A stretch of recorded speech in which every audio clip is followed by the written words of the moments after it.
আসসালামু আলাইকুম সম্মানিত বিনিয়োগকারী ভাই ও বন্ধুরা, টেকনিক্যাল অ্যানালাইসিস ও বিডি শেয়ার মার্কেটের পক্ষ থেকে ছুটির দিনে আপনাদেরকে অনেক শুভেচ্ছা জানাচ্ছি। আজকে শুধুমাত্র আপনারা যে শেয়ারগুলো রিকোয়েস্ট করেছেন আমি সেই শেয়ারগুলোরই অ্যানালাইসিস দিব। তো এখানে শুরুতে একটা কথা বলতেই হয়, না বললেই নয়, সেটা হচ্ছে আমি যখন একটা ভিডিও করি সেটার জন্য প্রথমে আমাকে একটা সময় বের করতে হয়, ওই সময়টার মধ্যে আমাকে ভিডিওটা করতে হবে। আর সেটা আমার অনেক কাজ ফেলে ব্যস্ততম সময়ের মধ্যে আপনাদেরকে আমি কিছু সময় দিব স্টক মার্কেট নিয়ে। সেটা আমার মনের তাড়না থেকেই কিন্তু আমি এই কাজটা করে থাকি। তো সেইটা করার জন্য সময়টা বের করতে হয়। সেই সময় বের করার পর আমাকে চিন্তা করতে হয় আমি কী বিষয়ে ভিডিওটা রেডি করব। সেটার জন্য আমাকে পুরো বাজারটা আবার তন্ন তন্ন করে দেখতে হয়, মানে একদম খুঁটে খুঁটে খুঁটে খুঁটে কোথায় কী ঘটেছে, কি ঘটে নাই, বা কি ঘটতে যাচ্ছে সব কিছু দেখতে হয়। সেটার জন্য আরও ধরেন আধা ঘন্টা 45 মিনিট আমাকে এই কাজটা করতে হয়। সেটার 1 ঘন্টা শেষে আমি ভিডিওর জন্য প্রস্তুতি গ্রহণ করি। সেই প্রস্তুতিতে এমন কিছু করব সেটা আগে নোট ডাউন করি। সেই নোট ডাউন শেষে আমি ভিডিওটা রেডি করি, তারপরে ভিডিওটা রেকর্ডিং হয়, সেটা একটা সফটওয়্যারের মধ্যে দিয়ে র্যান্ডিং হয়। র্যান্ডিং শেষে এটা ইউটিউব চ্যানেলে যখন যায় সেখানেও কিছু বাধা বিপত্তি থাকে। এই ভিডিওটাতে কোনো 18+ অ্যাডাল্টের জন্য কিনা নাকি বাচ্চাদের জন্য করা, সে বাচ্চাদের জন্য কোনো ক্ষতিগ্রস্ত হচ্ছে কিনা সেটার জন্য ওরা আবার এটাকে চেকিংয়ে পাঠায়। সে চেকিং হতে হতে আরও ধরেন 5-10 মিনিট লেগে যায়। তো ওভারঅল আমি দেখলাম 2 ঘন্টার একটা ভয়াবহ সময়, যেটা একদম ফ্রি আপনাদের জন্য শুধু করা। যেহেতু আমি আগের থেকে করে এসছি সেটা তাড়াতে, মাঝখানে কিন্তু আমি বেশ কিছুদিন ভিডিও বন্ধ রেখেছিলাম। বন্ধ রাখার সেই রিজনগুলো ডিফারেন্ট ছিল। এখন যেহেতু মার্কেট ভালো, চিন্তা করলাম মার্কেট ভালো অবস্থায়, মার্কেট খারাপ অবস্থায় কিন্তু ভিডিও বন্ধ রেখেছিলাম, দিয়ে লাভ নেই তখন। এই জন্য এখন মার্কেট ভালো, এখন যদি আপনাদের কিছু উপকারে আসি সেটা হয়তো আমি অন্যভাবে আমি নিজে উপকৃত হব। এটার মধ্যে কোনো বিনিময় নেই, কোনো কিছু নেই। তো কিছু কিছু ভিডিও নিজে করতে গিয়ে নিজের ভিডিওটার অবস্থা কী সেটা দেখতে গিয়ে দেখি ওয়াচিংয়ের অবস্থা অনেক খারাপ। তার মানে এটা হচ্ছে আমি আরও 2-3টা চ্যানেলকে দেখার চেষ্টা করি যারা আমার অনেক পরে এসছে, প্রায় 1-1.5 বছর 2 বছর পরে।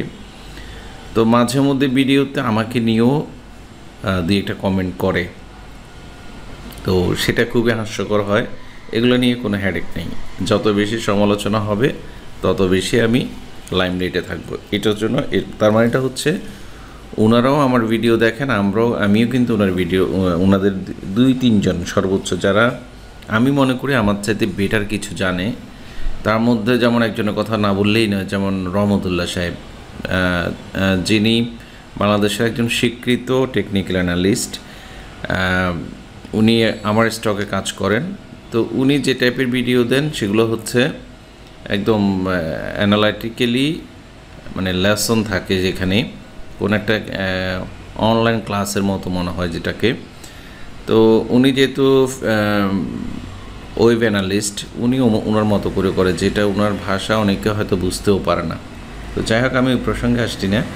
প্রসঙ্গটা হচ্ছে আমি ভিডিওর কমেন্টসগুলো সকাল থেকে 1 ঘন্টা জুড়ে তন্ন তন্ন করে দেখলাম, একদম প্রতিটা যখন আমি টেকনিক্যাল অ্যানালাইসিস করব তখন এই আপনাদের কমেন্টস দেখে দেখে ভিডিও করলে প্রচুর সময় চলে যায়।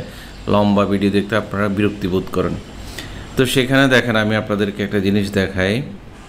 সেখানে অগ্নি সিস্টেম, তারপরে বেশ কয়েকজন ব্যাংকের মধ্যে আমি দেখলাম মিডল্যান্ড ব্যাংক নিয়ে, যে মিডল্যান্ড ব্যাংক সাপোর্টটা যদি জানাতেন। তারপরে হচ্ছে আরেকজন মিডল্যান্ড ব্যাংক বলেছেন। তারপর আরেক ভাই এখানে নাভানা ফার্মার কথা বলেছেন। নাভানা ফার্মাটা খুঁজে পাচ্ছি না, এখানে আছে, আমি লিখেছি।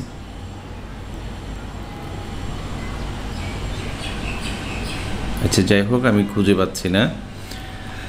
তো সে দুঃখটার কথা বলি, যেমন এই যে মিডল্যান্ড ব্যাংক, আমি যে এতক্ষণ যে কথাগুলো বললাম সে কথাগুলো বলার মূল কারণটা হচ্ছে আমি ডেফিনেটলি বুঝছি আপনারা হয়তো ব্যস্ত থাকেন, হয়তো মেন্টাল প্রেশারের কারণে হোক বা যে কোনো কারণে হোক ভিডিওটা দেখেন না। হেডলাইনে যদি দেখেন যে আপনার শেয়ারটা আছে, আপনি ওই জায়গাটা টেনে হয়তো দেখার চেষ্টা করেন, বাকি কোনো কিছু হয়তো ঠিকমতো শোনার চেষ্টা করেন না। হয়তো অনেকেই করেন, আমি সবার কথা বলছি না। তো সেই ক্ষেত্রে আপনি যে শেয়ারটা রিকোয়েস্ট করেছেন, আমি অধিকাংশ সময় দেখি সেটা কিন্তু ওই ভিডিওর মধ্যেই আলোচনা করা আছে। যেমন মিডল্যান্ড ব্যাংক নিয়ে আমি বলেছি এখানে একদম, আমি সংক্ষেপে যে কথাগুলো বলেছি, আমি গতকাল রাত্রে এবং আজকে সকালে দুইটা ভিডিও দেখেছি, দুজনের বুঝতে পারি দোনোজনেই কিন্তু অলমোস্ট আমি যে কথাটা বলেছি একই রকম। অ্যানালাইসিস তো আসলে অন্য মানে দুই রকম হতে পারে না, ডিফারেন্ট হয় না। 90% বা 95% পর্যন্ত অ্যাকুরেসি থাকে একই রকমের। তো সবাই একই কথাই বলেছে, আমি যেটা বলেছি সেটা বড় কথা না, যেগুলো আমাদের ইন্ডেক্সে বড় ধরনের প্রভাব ফেলেছে। এইটার পাশাপাশি আমরা যদি আরেকটা জিনিস নেগেটিভ, এটার ইপিএসে খুব খারাপ একটা ইম্প্যাক্ট আসবে, এটা দেখানোর কারণ হচ্ছে মিডল্যান্ড ব্যাংক নিয়ে আমি বলেছি। মিডল্যান্ড ব্যাংকের সাপোর্টও এখন যেখানে পড়েছে সেখান থেকে হয়তো আর 1-1.5 টাকা জায়গার মধ্যে ঘোরাঘুরি করে এটা কিন্তু আবার ফার্দার এটার পজিশনিং নেবে। একদম টানা ফল হবে এটাও যেরকম সত্য না, আবার টানা বাড়বে এটাও সত্য না। এই ভিডিওটা আপনি চেক করে নেবেন মিডল্যান্ড ব্যাংকের, তাহলে আপনি বুঝতে পারবেন। তো নাভানা ফার্মা যিনি অ্যানালাইসিস চেয়েছেন, তিনি যদি আমার ভিডিওটা পুরো দেখতেন তাহলে হয়তো উনিও এটার বলার দরকার ছিল না। সেগুলোর পজিশন কী হয়েছে আমরা একটা একটা করে চেক করে ফেলি। সেগুলোর মধ্যে নাভানা ফার্মা ছিল। নাভানা ফার্মার যে ট্রেড লাইন ছিল সেটা নিশ্চয়ই শুনেছেন, নাভানা ফার্মা। এটা ছাড়াও আরও 2টা শেয়ার অ্যানালাইসিস ছিল। তারপরে যদি মনোযোগ সহকারে ভিডিওই না দেখেন তাহলে আসলে আপনাদের জন্য এত কষ্ট করে আমার লাভ নাই। আমি সামনে আবারও ভিডিও আসলে করব কি করব না সেটা নিয়ে নতুনভাবে ভেবে দেখতে হবে। অথবা আপনারা আমার ভিডিও আপনাদের খুব বেশি পছন্দ হয় না, আপনারা শুধু আপনাদের হোল্ডিংসে যে শেয়ারটা আছে সেইটা শুধু হেডলাইনে আছে কিনা এটা দেখার চেষ্টা করেন, আর ভিতরে কিছু দেখার চেষ্টা করেন। যেন আমি হেডলাইনে কোনো শেয়ারের নাম দিইনি, একটু অন্যভাবে সাজিয়েছি। তো সেখানে দেখলাম আপনারা আসলে ভিডিওটা পুরোপুরি দেখেন না। আমি বলবো আজকের ভিডিও দেখার পরে আপনারা বৃহস্পতিবারের ভিডিওটা দেখবেন, কারণ সেখানে ইন্ডেক্স নিয়ে কথা বলা আছে। আমি আজকে ইন্ডেক্স নিয়ে কথা বলবো না। তো চলুন আর বেশি করব না, আজকে একটু অন্যরকমভাবে আপনাদের আলোচনাগুলো করার চেষ্টা করব। যেমন আমি খাতা লিখেছি, খাতার থেকে দেখার চেষ্টা করছি একদম মানে শুরুর থেকেই, যেগুলো শুরুর থেকে দেখলে ভালো সেগুলো। এক ভাই এখানে ICICL দেখার জন্য বলেছেন। তো আমরা ICICL-এর মানে আপনাদের সামনেই আসলে এগুলো আগে ভাগে মানে করার সময় আসলে খুব বেশি থাকে না।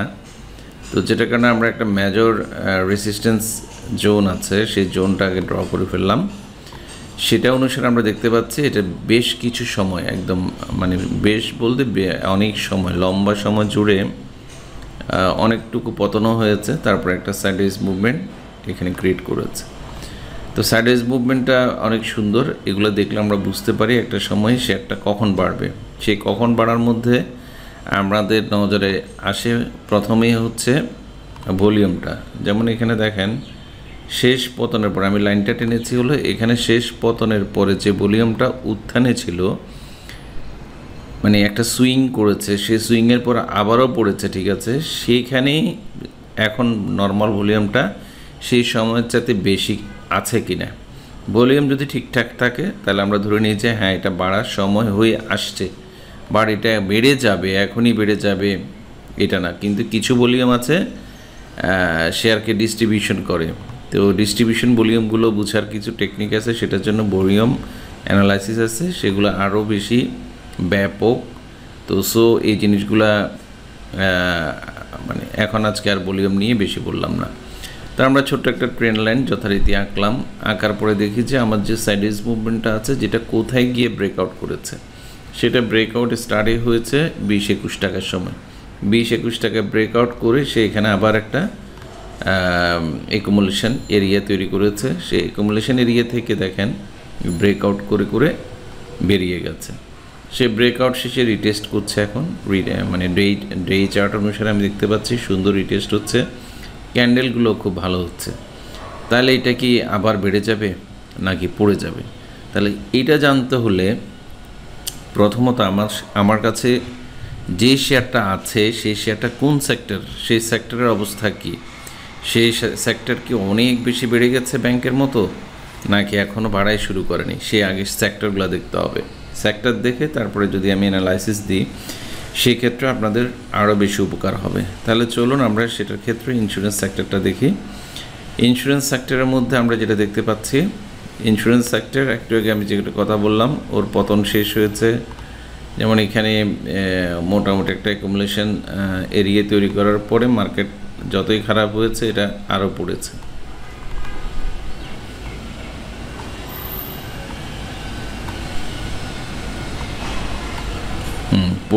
পড়ে সেই জায়গাটার মধ্যে এসে রিটেস্ট করেছে বড় দুইটা ক্যান্ডেল দিয়ে, তার ব্রেকআউট করেছে, ব্রেকআউট করে এখন রিটেস্ট করছে। তার মানে এটা হচ্ছে এই চার্টের সাথে, সেক্টর চার্টের সাথে এই শেয়ারটার অনেকটুকু মিল আছে। তো সেই মিল থাকলে এখন যদি সেক্টর বাড়ে, রিটেস্ট করার পরে সেক্টর যদি বাড়া শুরু করে নিশ্চয়ই আইসিআইসিএলটাও বাড়া শুরু করবে, এটাই যৌক্তিক। তারপর আমরা দেখি লাইফ ইন্স্যুরেন্সের ক্ষেত্রে আমরা দেখি প্রথম যে রেসিস্ট্যান্স বাধাটা ছিল সেখানে বাধাপ্রাপ্ত হয়ে তারপরে ব্রেকআউট করেছে, এখন ফার্দার রিটেস্ট করছে। এখন আমরা যদি লাইফ ইন্স্যুরেন্সের ক্ষেত্রে দেখি, লাইফ ইন্স্যুরেন্স আপট্রেন্ডেই আছে, বাট এখন যে সিচুয়েশন তৈরি হয়েছে সেখানে সামনে আর একটা রেসিস্ট্যান্স আছে, তার আগে কিন্তু আবারও অ্যাকুমুলেট করার চেষ্টা করছে। এটা যদি আগামী 2 দিন পড়ে যায় তাহলে কিন্তু এটা ব্রেকডাউন হয়ে যাবে। তো সেক্ষেত্রে লাইফ ইন্স্যুরেন্সের ক্ষেত্রে একটু সতর্কতা অবলম্বন করে শেয়ার হোল্ডিংসে থাকলে শেয়ারটা খেয়াল করবেন, আর হোল্ডিংসে না থাকলে নতুনভাবে কেনার আপাতত আমি প্রয়োজন বোধ করছি না। তারপরে চলুন আমরা আরেকটা সেক্টর দেখি, সেই সেক্টরটা হচ্ছে টেক্সটাইলে আমরা ইতিমধ্যে জেনে গেছি সবাই, যেহেতু আমরা অনলাইনে সারাদিনই থাকি। সেটার ক্ষেত্রে আমাদের ইউএসএ থেকে যে ধরনের এম্বার্গো ছিল সেটা মোটামুটি অন্যান্য দেশের তুলনায় আমাদের দেশে বেশ কমই ইম্পোজ হয়েছে, যেটা অনলি 20%। তো সেটার কারণে আমাদের যেহেতু পুরো এক্সপোর্টে ওরিয়েন্টেড গার্মেন্টস এরিয়া আমাদের গার্মেন্টসটা, তো যেটার কারণে আমাদের টেক্সটাইল সেক্টরটাতে ভালো প্রভাব ফেলবে এটা আমরা প্রত্যাশা করি। তো সেই প্রত্যাশা মোতাবেক যেহেতু নিউজ হয়ে গেছে, নিউজ হওয়ার আগেও কিন্তু মার্কেট তত্তর করে উঠেছে। মানে প্রত্যেকটা জায়গায় আমি দেখতে পাচ্ছি একটা কাপ হয়েছে, সুন্দর একটা কাপ ক্রিয়েট করেছে, কাপ করার পর একটা হ্যান্ডেলও ক্রিয়েট হয়েছে। তো এখানে সাপোর্ট এরিয়া আছে, সেই সাপোর্ট এরিয়া এগুলো পয়েন্টস দিয়ে বললো আসলে বোঝার উপায় নেই, চোখে দেখতে হবে। সেটা যদি ব্রেকডাউন করে তাহলে আমাদেরকে আপাতত মনে করতে হবে এটা স্লো হয়ে গেছে বা এটা। আমি সেক্টরগুলো দেখানোর কারণ আছে বলবো, যেমন একটা ফার্মাতে রেসিস্ট্যান্স একবার বাধাপ্রাপ্ত হয়ে নিচে এসছে, এখন আবার বাড়ার চেষ্টা করছে। তো এটা মোটামুটি অন্যান্য সেক্টরের চাইতে একটু পজিটিভ। সেটার পাশাপাশি ফাইন্যান্সটাকেও একই রকম দেখা যাচ্ছে, সিমিলারলি রেসিস্ট্যান্স টাচ করে নিচে এসছে, এখন আবার ওঠার চেষ্টা করছে। তারপরে হচ্ছে ইঞ্জিনিয়ারিং সেক্টর অলমোস্ট সিমিলার। তাহলে এই সেক্টরগুলো কারেকশানের মূল কারণটা কি? আমরা শুধু ব্যাংকের দোষ দিব? আমরা ব্যাংকের দোষ দিয়ে তো লাভ নাই। আসলে ব্যাংক ব্রেকআউটের একটা পর্যায়ে ছিল, সে ব্রেকআউট হয়েছে। ফুড অ্যান্ড অ্যালাইডের ক্ষেত্রেও আমরা একই রকম দেখছি। তাহলে আসলে ব্যাংকের ক্ষেত্রে আমরা কী দেখতে পাচ্ছি একটু চেক করে ফেলি। ব্যাংকের ক্ষেত্রে দেখেন দুইটা জায়গায় ও চেষ্টা করেছে। এখানে একটা ওর এরিয়া ছিল, সেটা মোটামুটি টেস্ট করে মোটামুটি একবার পার করেছে, এখন আবার সে ব্রেকআউট করেছে। তো ব্রেকআউটের জন্য যে পরিমাণ ভলিউম দরকার সে ভলিউমও হয়েছে, ক্যান্ডেলও ক্রিয়েট করেছে। তাহলে আমরা ব্যাংক যেহেতু ব্রেকআউট হয়েছে, এইভাবে অন্যান্য সেক্টরগুলো কিন্তু ব্রেকআউট হয়নি, ব্রেকআউটের পর্যায়ে ছিল, রেসিস্ট্যান্স লেভেলে ছিল। তো আমরা প্রত্যেকে জানি যে কোনো শেয়ার, যে কোনো সেক্টর রেসিস্ট্যান্স লেভেলে গেলে একবার রিটেস্ট করার চেষ্টা করে, অথবা ব্রেকআউট করে, যেমন এটার মতো ব্রেকআউট করেও চেষ্টা করে, বা ব্রেকআউটের আগেও চেষ্টা করে। ব্রেকআউটের আগে চেষ্টা করেছে, যেমন এইটা টেক্সটাইল ব্রেকআউট করেনি, তার আগে রিটেস্ট করে আবার বাড়ার চেষ্টা করছে। তো যেমন এইটা ফার্মাসিউটিক্যালসও একই পজিশনে আছে। তো সো এই জিনিসগুলো খেয়াল করে যদি আপনারা ছোট ছোট অ্যানালাইসিস শিখতে পারতেন। আমি যেগুলো দেখাচ্ছি এগুলো হচ্ছে অ্যানালাইসিসের আসলে মানে সরেও আনা, আরও নিচে, মানে একদম প্রাইমারি লেভেল থেকে একদম বিগিনারদের জন্য যেটা করা, মানে সংক্ষেপে যেটা বুঝতে সুবিধা সেটা করা। এটা দিয়ে আপনি অ্যানালাইসিস করে অনেক টাকা কামাই ফেলতে পারবেন। এটা ভুল। অ্যানালাইসিস অনেক কষ্টসাধ্য ব্যাপার, অনেক প্র্যাকটিসের ব্যাপার। নট অনলি অফলাইন, যেমন এখন অফলাইন, আজকে শনিবার, অনলাইনে করতে হবে। মানে যখন মার্কেট চলে, আপনার নিজের টাকা দিয়ে, নিজের পুঁজি দিয়ে আপনি একটা স্ট্র্যাটেজি রেডি করে সেখানে আপনি আপনার টাকাকে ফেলে দিয়ে তারপরে 3 মাস 6 মাস করে প্র্যাকটিক্যালি টেস্ট করতে হবে। দেন আপনি তখন কিছু একটা জানতে পারবেন।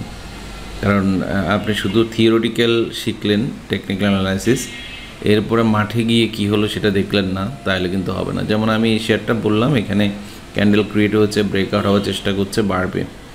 তা আপনি বাড়বে সেই কারণেই এখানে কিছু শেয়ার কিনলেন, এখন বাড়লো না, তাহলে কেন বাড়লো না সেই জায়গাটা আগে বুঝতে হবে। তো সেটা যদি না বাড়ে, কেন বাড়লো না, এবার সেটা অ্যানালাইসিস করে আপনি বুঝতে হবে যে কোথায় কি ঘটনা ঘটছে। তো সো আসলে ভিডিও প্রাসঙ্গিক অনেক কথা চলে আসে, যেহেতু আজকে ছুটির দিন, এটার কারণে অনেক কথা বলে ফেললাম। তো আমি ব্যাংক সেক্টরটা আপনাকে দেখিয়েছি, এটা ব্রেকআউট হয়েছে। আপনারা যারা ব্যাংকের শেয়ারগুলো দেখতে বলেছেন, একটা ব্যাংকও আসলে আজকে দেখার সুযোগ হবে না, আজকে অন্যান্য সেক্টরগুলো দেখব। ব্যাংকগুলো সব ম্যাক্সিমাম ব্যাংকই ইয়েতে আছে, ব্রেকআউট হবে, ব্রেকআউট হচ্ছে, এই টাইপের পজিশনে আছে। ব্যাংক মোটামুটি আপ ট্রেন্ড বলতে পারি।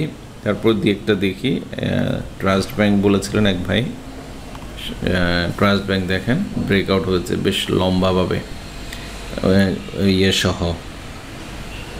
তারপর আরও কিছু ব্যাংক ছিল, মিডল্যান্ড ব্যাংক ওখানে বলেছিলাম। এখন আপনার জন্য একটা সাপোর্ট আপনি চাইছেন, সাপোর্টটা এখানে একটা সাপোর্ট আঁকা আছে অলরেডি, দেখেন, যেটা 19 টাকার কাছাকাছি জায়গায়। তো আমি একটু আগে ভলিউম নিয়ে কথা বলেছিলাম, যেমন আমরা সবসময় বলি এখানে এভারেজ ভলিউম যদি ভালো থাকে মার্কেট উপরের দিকে যাবে। এখানে তো অ্যাভারেজ ভলিউম ভালো, বাট কালারটা হচ্ছে লাল উইথ ক্যান্ডেল নেগেটিভ নিচের দিকে। তাহলে এখানে আমরা স্পষ্ট বুঝতে পারছি এই ভলিউমটাতে হিউজ সেল প্রেশার ছিল। তো যেহেতু এখানে হিউজ সেল প্রেশার ছিল, তাহলে আমি এখন এই ক্যান্ডেল দেখে আমি আদৌ বলবো না যে কালকে মানে এটার দাম বেড়ে যাবে। তবে লম্বা পতনের কারণে একটা জায়গায় এসে দাম বাড়তে পারে, এটা যৌক্তিক, কিন্তু কালকে দাম বেড়ে যাবে এটা বলাটা মুশকিল। যেমন এখানে আমরা এর আগে যখন অ্যানালাইসিস দিয়েছি, এরকম একটা ট্রেন্ড লাইন আমি ড্র করে দিয়েছিলাম। তারপরে এই দুইটা ক্যান্ডেল ধরেও কিন্তু একটা ট্রেন্ড লাইন ড্র করা যায়। তো যেভাবে আমি ড্র করি না কেন, এটা অনেক আগে ব্রেকডাউন হয়ে গেছে। এখন major support area, not only zone, এই এরিয়াটা দেখেন পুরোটা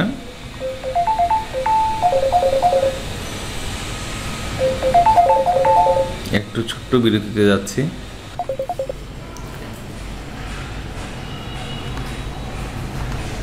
দুঃখিত ভাই, একটা কল এসেছিল জরুরি।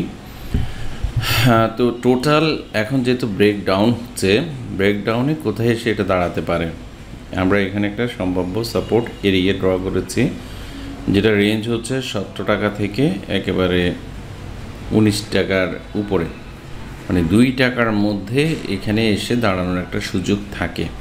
যদি ইপিএস অনেক বেশি খারাপ আসে, তাহলে এটা আবার ডিফারেন্ট একটা ইস্যুস এসে দাঁড়াতেও পারে। তো সেক্ষেত্রে কেউ যদি হোল্ডিংসে থাকেন, তার বিবেচনা শক্তি দিয়ে, যেহেতু মার্কেট অনেক আপ ট্রেন্ডে আছে, কেন এটা পড়ে যাচ্ছে নিজে বিচার বিশ্লেষণ করে নিজের স্টক হয় পুঁজি বাঁচাবেন, অথবা নতুন কোনো ইনভেস্টমেন্টে যাবেন না।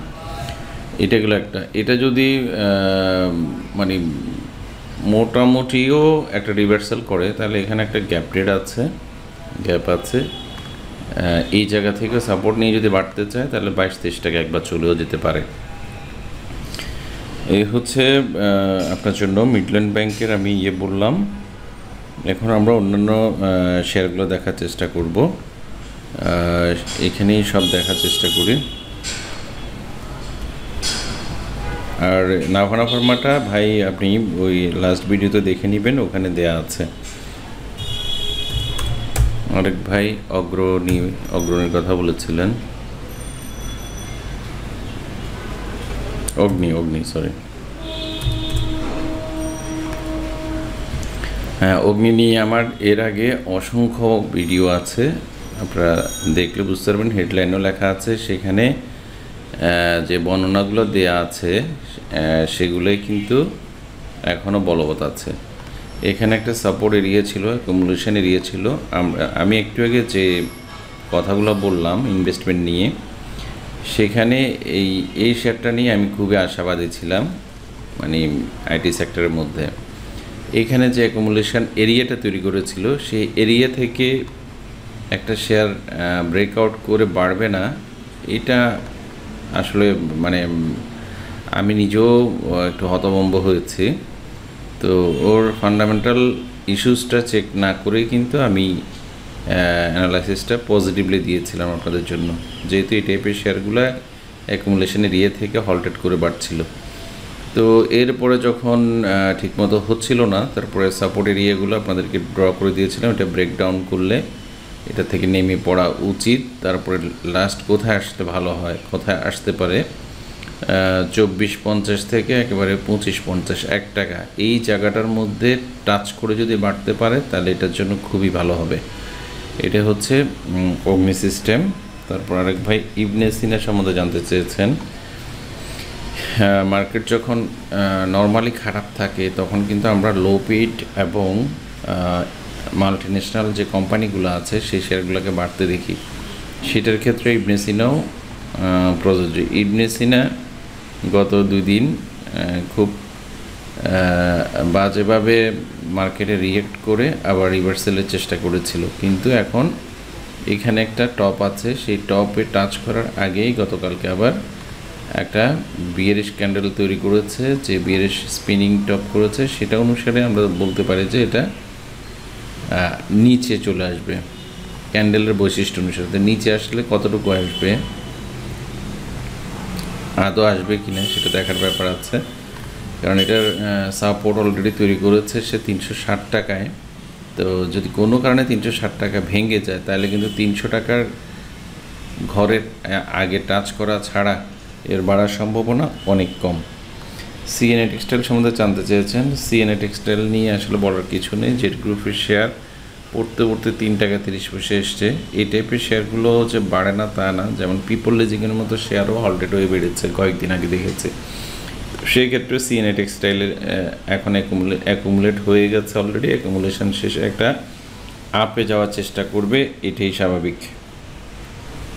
তারপরে জেমিনি নিয়ে অনেক ভিডিও আছে, সবগুলো ভিডিওরই প্রেডিকশন অলমোস্ট সেম। এটাও রেসিস্ট্যান্স যে এরিয়াটা ছিল সেই রেসিস্ট্যান্স থেকে মোটামুটি ভালো একটা রেসিস্ট্যান্স জোন থেকে টাচ করে এখন ব্রেকডাউন হয়েছে। ব্রেকডাউনের পরে কতটুকু আসতে পারে, আমরা কি সাপোর্ট দেখব? সেই সাপোর্ট দেখতে গেলে এখানে এক্স্যাক্টলি একটা সাপোর্ট আছে, সেটা হচ্ছে 140 টাকা। তো এখন 148 টাকা আছে, হয় একে ব্রেকআউট করে বের হইতে হবে 160 টাকার উপরে ব্রেকআউট পয়েন্ট। ইনভেস্টমেন্ট যদি কে করতে চায় সেটা 160 টাকার উপরে গিয়ে করতে হবে, আদারওয়াইজ 140 টাকা আসার পরে এখানে একটা ছোট গ্যাপ আছে। আমি আশা করছি সেই গ্যাপটা একদিনে ট্যাপ করে উঠে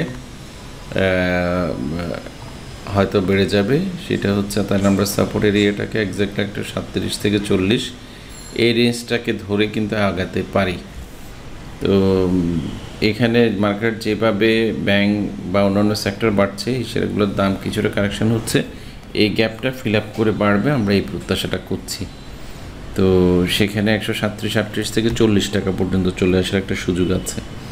সোনারগাঁও টেক্সটাইল নিয়েও কিন্তু আমার ভিডিও দেয়া আছে, আপনারা হেডলাইনগুলো চেক করে করে এগুলো একটু কাইন্ডলি দেখে নেবেন।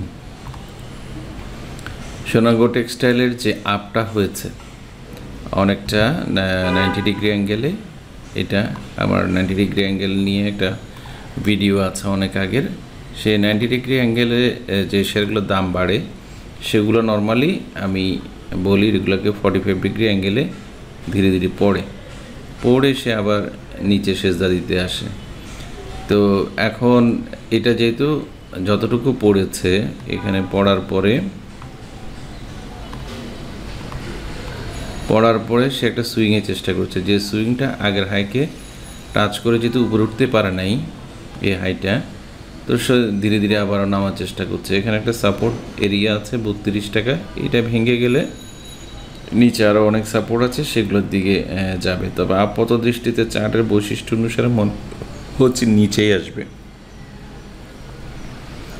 অনেকে আর ভাই একই ভাই সিটি ব্যাংক সম্বন্ধে জানতে চেয়েছেন। দেখেন আপ ট্রেন্ড, এখানে অ্যানালাইসিসের কোনো কিছু কাজ করবে না, যেহেতু ভলিউমও বাড়ছে, সেক্টরও বাড়ছে।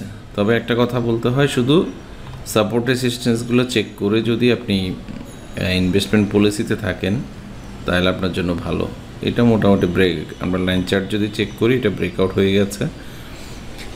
এটা একটা ডবল টপ, এইসব টপ থেকে একবার কারেকশানে যাবে, এটা আমি প্রত্যাশা করি। তারপরে হচ্ছে যমুনা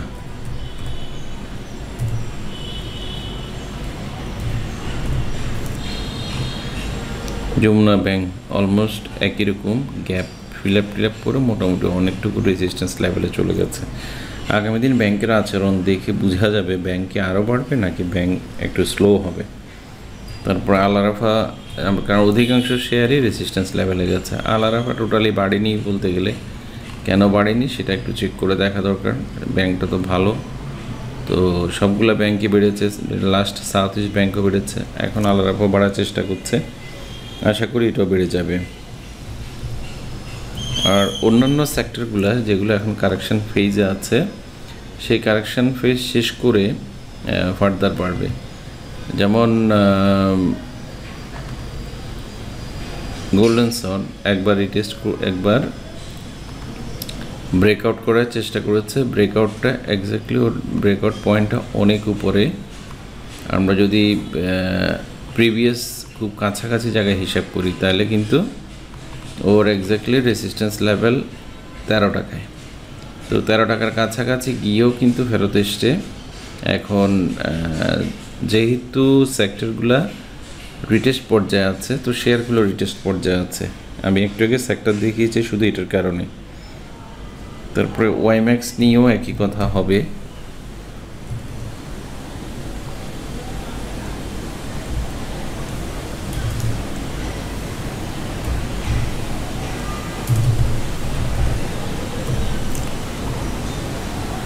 ওয়াইম্যাক্স নিয়ে আমি অনেকগুলো ভিডিও দিয়েছি, এমনকি এই বক্সটা ড্র করাই ছিল, বলা ছিল এই বক্সটা যদি ব্রেকডাউন হয় তাহলে আমরা এই চ্যানেলে চলে আসবে। আমরা এটা মনে করি, চ্যানেলটা এক্সটেনশন আছে,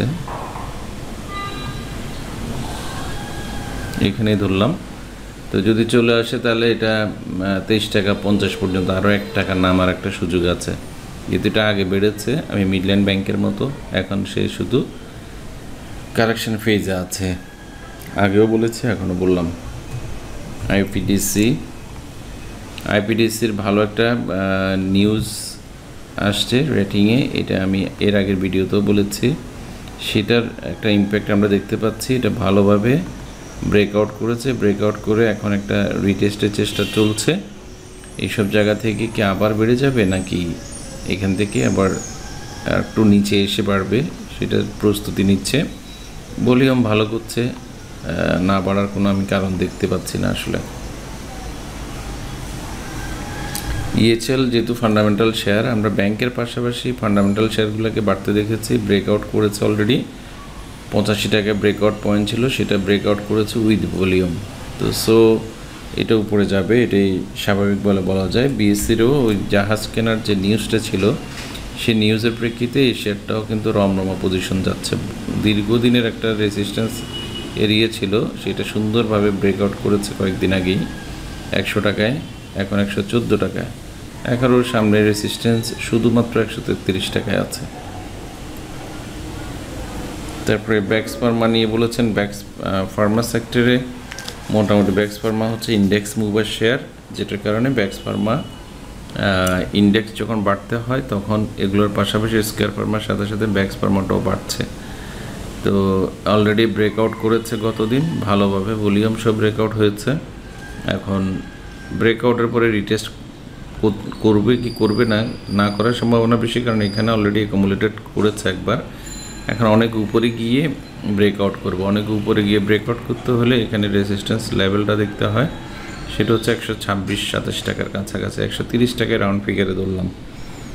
তারপর হচ্ছে টেকনোড্রাগ।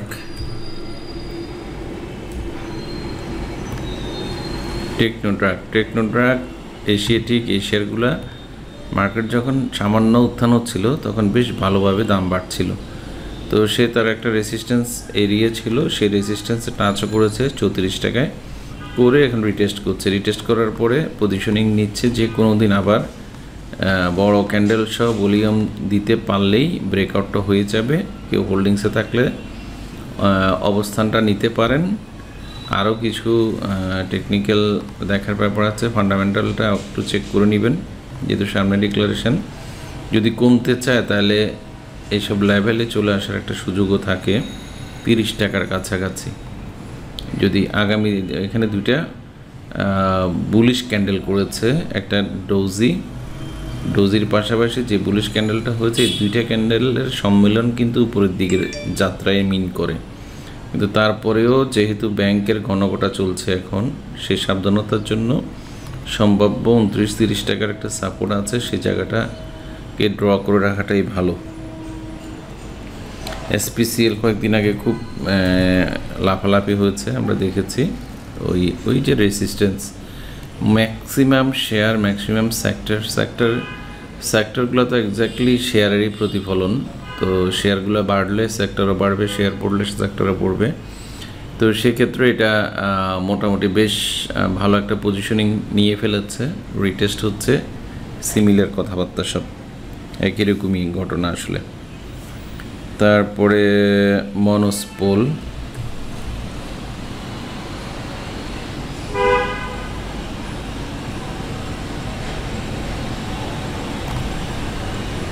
দেখেন একই ঘটনার, মানে আসলে একই কথা বারবার বলতে হচ্ছে আমাকে, এখন আপনি বুঝে নেন। তারপরে এক ভাই নাহি সম্বন্ধে জানতে চেয়েছিলেন। নাহিও আমার অনেক অ্যানালাইসিস থাকে নাহি নিয়ে, নাহিকেও একই কথাই বলবো। সে রেজিস্ট্যান্স ব্রেকআউট করতে পারেনি, যে কারণে ব্রেকডাউন হয়েছে। একটা ট্রেন লাইন ড্র করে রেখেছি, একটা গ্রিন ক্যান্ডেল করেও বাড়তে পারেনি।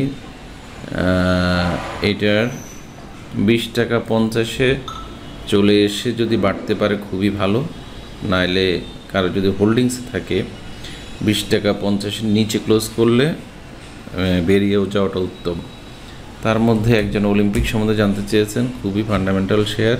আমার মনে হচ্ছে যিনি অলিম্পিক সম্বন্ধে জানতে চেয়েছেন উনি হয়তো দীর্ঘদিন এটা হোল্ডিংসে আছেন। যদি হোল্ডিংসে থেকে থাকেন খুবই ভালো আমি বলবো, কারণ হচ্ছে একটা ফান্ডার শেয়ার, যে শেয়ারটা নীরবেই বাড়ে বলতে গেলে। ব্রেকআউট করেছে, রিটেস্ট করেছে, রিটেস্টের পরে দুইটা ডোজি ক্যান্ডেল শেষে গতদিন ভালো ভলিউম সহ আবারও ব্রেকআউট করেছে। তো এটার গন্তব্য উপরের দিকে, এটা বলা ছাড়া আসলে আর কোনো উপায় নাই। 214 টাকা পর্যন্ত টার্গেট আছে। তা আপনারা সবাই ভালো থাকবেন, ধন্যবাদ।